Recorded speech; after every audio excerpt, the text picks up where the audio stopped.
Hello વિદ્યાર્થી મિત્રો, ગુજરાત સ્ટડીમાં સર્વે વિદ્યાર્થી મિત્રોનું હાર્દિક સ્વાગત છે। આજે આપણે વાત કરીશું મુખ્યત્વે બે ટોપિક વિશે, જેની અંદર સૌપ્રથમ એલઆરડી ડોક્યુમેન્ટ વેરિફિકેશન માટે ક્યારે બોલાવવામાં આવશે, એટલે ગુજરાત પોલીસ રિક્રુટમેન્ટ બોર્ડ દ્વારા ડીવીનું જે કામગીરી છે ક્યારે ચાલુ કરવામાં આવશે। બીજા નંબરની અંદર વાત કરીશું પીએસઆઈનું ડીવી એ એલઆરડી પહેલાં આવશે ખરા, એની તમામ માહિતી આપણે આ વિડીયોની અંદર જાણીશું। તમે આ વિડીયોની અંદર નવા હોય તો આપણી ચેનલ ગુજરાત સ્ટડીને સબસ્ક્રાઇબ કરવાનું ભૂલતા નહીં। અને આપણે જણાવીશું કે મેરિટનો ડિફરન્ટ એટલે કે પીએસઆઈના ડીવીના આધારે શું મેરિટનો ડિફરન્ટ કેટલો રહી શકે છે, એટલે કે હાઈ અથવા તો લો અથવા તો કેટલા માર્ક્સનો ફરક પડી જશે, એના વિશે તમામ આપણે ચર્ચા વિડીયોની અંદર કરીશું। સૌપ્રથમ આપણે તમે સ્ક્રીન પર જોઈ શકો છો એલઆરડી 2026નું ડીવી ડિક્લેર થઈ ગયું છે, એટલે કે જે ડીવી માટેનું જે કટ ઓફ છે એ લગભગ એલઆરડીનું 2026નું કટ ઓફ એ ડિક્લેર થઈ ગયું છે, એટલે કે આવનાર સમયની અંદર તમે જોઈ શકો છો ડીવીની વેરિફિકેશનની પ્રક્રિયા ચાલુ થઈ જશે। તમે અહીંયા જોઈ શકો ડિક્લેર થયા બાદ જનરલનું આપણે વાત કરીએ તો 125 જેટલું એલઆરડીનું ડીવીનું કટ ઓફ રહ્યું છે આ વખતે। એ જ રીતે વાત કરીએ તો કેટેગરી વાઇઝની વાત કરીએ તો દરેક વિદ્યાર્થી મિત્રોને ખ્યાલ છે કે કેટેગરી વાઇઝ ક્યાંક ને ક્યાંક થોડો ડિફરન્ટ ગઈ ભરતીની સરખામણીએ આ વખતે ઘણો બધો જોવા મળ્યો છે, એટલે કે આ વખતે 2 ગણાની જગ્યાએ 1.5 ગણા પૂરા વિદ્યાર્થી મિત્રો બોલાવવામાં આવ્યા નથી। હવે આપણે વાત કરીએ કે ડીવીનું કટ ઓફ અંદાજે જાહેર થઈ ગયું છે, એટલે કે એલઆરડી 2026નું જે ડીવી કટ ઓફ છે અંદાજે 1 વીક જેટલો કે 1 સપ્તાહ જેટલો સમય થઈ ગયો છે ડીવીનું લિસ્ટ જાહેર થાય, એટલે કે ઓફિશિયલી ડીવીનું લિસ્ટ જાહેર થઈ ગયું છે। તો ક્યારે હવે ડીવી માટે બોલાવવામાં આવશે? હવે વાત કરીએ તો કેટલા દિવસની અંદર ડીવી માટે એટલે કે ડોક્યુમેન્ટ વેરિફિકેશનની જે આગળની જે પ્રક્રિયા છે એ ભરતી બોર્ડ દ્વારા ક્યારે કરવામાં આવશે એ તમામ માહિતી આપણે આ વિડીયોની અંદર જાણીશું। તમે અંત સુધી આ વિડીયોની અંદર બન્યા રહો અને કોઈપણ પ્રકારનું સ્કીપ કર્યા વગર આ વિડીયોની અંદર તમે બન્યા રહો, જેથી કરીને તમને તમામ માહિતી કટ ઓફ વિશેની અને ડીવી કેટલા દિવસની અંદર સ્ટાર્ટ થશે એ તમામ માહિતી આ વિડીયોની અંદર હું તમને આપવાનો પ્રયત્ન કરીશ। હવે વાત કરીએ કટ ઓફનું ડિક્લેર તો જાહેર થઈ ગયું છે, એટલે કે કોઈપણ પ્રકારની અન્ય કામગીરી હવે ઓફિશિયલી બાકી રહી નથી, એટલે કે ડાયરેક્ટ હવે ડીવી માટે બોલાવવામાં આવશે। આ સમયગાળો જે મળ્યો છે વિદ્યાર્થી મિત્રો પોતાના ડોક્યુમેન્ટ જે પણ ભૂલો અથવા જે પણ સુધારા હોય કરી શકશે, તેના કારણે આટલો થોડો લાંબો સમય લાગી રહ્યો છે। હવે આપણે આ વાત કરીએ તો આ જે સમય આપવામાં આવ્યો છે ભરતી બોર્ડ દ્વારા, તો જે પણ વિદ્યાર્થી મિત્રોને ક્યાંક ને ક્યાંક ડીવી માટે એટલે કે જે ડોક્યુમેન્ટ વેરિફિકેશન માટે બોલાવવાના છે એના આધારે જે ડોક્યુમેન્ટ સુધારો કરવાનો હોય એ કરી લેશે, અને મેરિટ કેટલું અપ ડાઉન થશે તેના વિશે આપણે આ વિડીયોની અંદર ચર્ચા કરીએ। તો તમે જોઈ શકો છો આવનાર 10 દિવસની અંદર ડીવીનું વેરિફિકેશન એટલે કે ડોક્યુમેન્ટ વેરિફિકેશન સ્ટાર્ટ થઈ જશે એવી 100% શક્યતાઓ રહેલી છે, જેના ઘણા બધા કારણો રહેલા છે।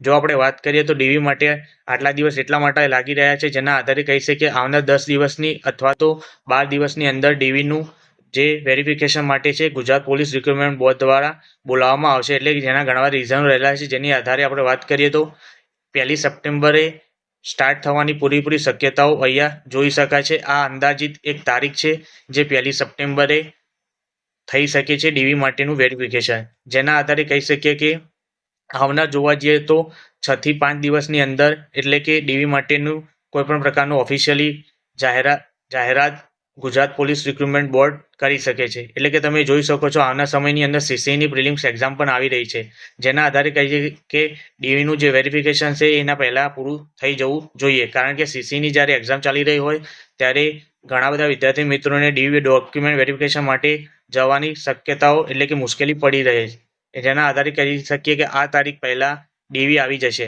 એટલે કે એક અંદાજિત તારીખ વાત કરીએ તો 1 સપ્ટેમ્બરની આજુબાજુ ડીવી આવવાની પૂરેપૂરી શક્યતાઓ છે। તો કોમેન્ટમાં જરૂર જણાવજો કે ડીવી માટે ક્યારે બોલાવી શકે છે તમામ, અને મેરિટમાં શું ડિફરન્ટ રહી શકે છે। હવે આપણે વાત કરીશું પીએસઆઈ 2026 માટેનું ડીવી, જે ઘણા ટાઈમથી વિદ્યાર્થી મિત્રો રાહ જોઈ રહ્યા છે કે પીએસઆઈનું ડીવી છે એલઆરડી બાદ આવવાની શક્યતાઓ કેટલી છે, તો 100% શક્યતાઓ જોવા જઈએ તો એલઆરડી બાદ પીએસઆઈનું ડીવી માટે બોલાવવામાં આવશે, જેના ઘણા બધા રીઝન્સ રહેલા છે। કારણ કે વાત કરીએ આવું કેમ થઈ રહ્યું છે કે પીએસઆઈનું જે ડીવી માટે એટલે કે પીએસઆઈની મેથ્સના પેપર હાલ ચેક થઈ રહ્યા છે, અને વાત કરીએ તો તેની પ્રોસેસ ખૂબ જ લાંબી ચાલતી હોય છે।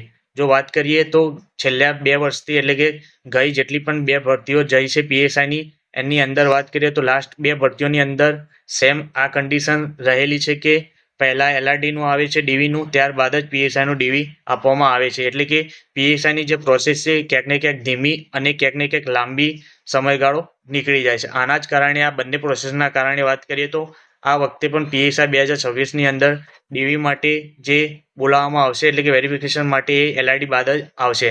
જેના આધારે કહી શકીએ શું LRDની અંદર મેરિટમાં ફરક પડી શકે? તો ક્યાંક ને ક્યાંક જોવા જઈએ તો PSIનું રિઝલ્ટ એ LRD પછી આવશે એ 100% શક્યતાઓ રહેલી છે. જેના આધારે કહી શકીએ કે PSIની અંદર આ વખતે પણ ઓપ્ટ આઉટ ઓપ્શન આપવામાં આવશે. જેના આધારે શું થશે કે PSIનું જે રિઝલ્ટની અંદર એટલે કોમન જે ઉમેદવારો છે એ ઓપ્ટ આઉટ ઓપ્શનના આપવાના કારણે LRDની અંદર એ જગ્યાઓ બગડશે નહીં. જેના આધારે ગઈ વખતની છેલ્લી 2 ભરતીઓના આધારે આ પેટર્ન આ વખતે પણ ચાલશે. જેના આધારે કહી શકીએ હવે ડિપેન્ડ કરે છે ગુજરાત પોલીસ રિક્રુટમેન્ટ બોર્ડ ઉપર કે PSIનું રિઝલ્ટ એ LRD બાદ આપશે કે એના પહેલાં. જોવા જઈએ તો ગઈ 2 ભરતીઓના આધારે તો PSIનું રિઝલ્ટ એ LRD બાદ જ આવતું હોય છે. હવે વાત કરીએ LRD મેરિટમાં બેનિફિટ એટલે કે શું ફાયદો થશે. જોવા જઈએ તો PSIનું જો રિઝલ્ટ પહેલાં આપવામાં આવે તો 100% LRDની અંદર મેરિટની અંદર ક્યાંક ને ક્યાંક 0.50 થી લઈને 0.25 સુધીનો ફાયદો થઈ શકે છે. જેના ઘણા બધા રીઝન્સ રહેલા છે. જો વાત કરીએ તો PSIની અંદર કુલ વેકેન્સી એટલે કુલ ટોટલ જગ્યાઓ 858 છે. અને જો PSIનું રિઝલ્ટ એ LRD પહેલાં આપી દેવામાં આવે ક્યાંક જોવા જઈએ તો 858 જગ્યાઓ સીધી રીતે LRDની અંદર બગડે નહીં. જેના આધારે વાત કરીએ તો 858 વિદ્યાર્થી મિત્રોને એટલે ક્યાંક ને કેટેગરી વાઇઝ અને જનરલની અંદર આનો 100% ફાયદો રહેલો છે. પરંતુ વાત કરીએ ગઈ 2 વખતની ભરતીના આધારે તો PSIની રિઝલ્ટ છે એ LRD બાદ જ આપવામાં આવે છે, પરંતુ ઓપ્ટ આઉટનો ઓપ્શન આપવામાં આવે છે. ક્યાંક ને ક્યાંક ગુજરાત પોલીસ રિક્રુટમેન્ટ બોર્ડમાં અંદર કોલ દ્વારા અથવા તો એમને જગાડવા જોઈએ, કારણ કે ક્યાંક ને ક્યાંક ઊંઘતા રહેશે અને આ પ્રકારની સ્લો વર્કના કારણે PSIનું રિઝલ્ટ એ LRD બાદ જ આપશે અને પાછળથી ઓપ્ટ આઉટનો ઓપ્શન આવશે. પરંતુ જોવા જઈએ તો સીધી રીતે ઓપ્ટ આઉટની અંદર એટલી બધું ઓપ્ટ આઉટ થતું નથી. જેના આધારે ક્યાંક ને ક્યાંક LRDના વિદ્યાર્થી મિત્રોને નુકસાન થાય છે. જો ઓપ્ટ આઉટનો ઓપ્શન આપશે તો પણ એટલો બધો બેનિફિટ LRDની અંદર થશે નહીં, કારણ કે 858 જગ્યાઓ સીધી રીતે જોવા જઈએ તો કોમન ઉમેદવારો સેમ હોવાના કારણે ક્યાંક ને ક્યાંક એ LRDની અંદર નુકસાન જવાની શક્યતાઓ રહેલી છે. હવે ડિપેન્ડ કરે છે ગુજરાત પોલીસ રિક્રુટમેન્ટ બોર્ડ ઉપર કે PSIનું આવશે પહેલાં કે LRDનું રિઝલ્ટ. જોવા જઈએ તો 100% LRDનું પહેલાં આવશે, ત્યારબાદ જ PSIનું આવશે. તો વિદ્યાર્થી મિત્રો તમે અંત સુધી આપણા વિડીયોની અંદર બન્યા રહ્યા. થેન્ક યુ સો મચ મિત્રો. ગુજરાત સ્ટડીને આ વિડીયો ગમ્યો હોય તો તમે લાઇક અવશ્ય કરજો અને સબસ્ક્રાઇબ કરવાની ભૂલતા નહીં આપણી ચેનલ ગુજરાત સ્ટડીની અંદર. જો તમે નવા હોય તો સબસ્ક્રાઇબ કરવાનું ભૂલતા નહીં વિદ્યાર્થી મિત્રો. હવે આપણે મળીશું નેક્સ્ટ વિડીયોની અંદર એક નવી માહિતી અને નવી ઇન્ફોર્મેશન સાથે. ત્યાં સુધી આપણી ચેનલની અંદર બન્યા રહો. અને once again thank you so much વિદ્યાર્થી મિત્રો.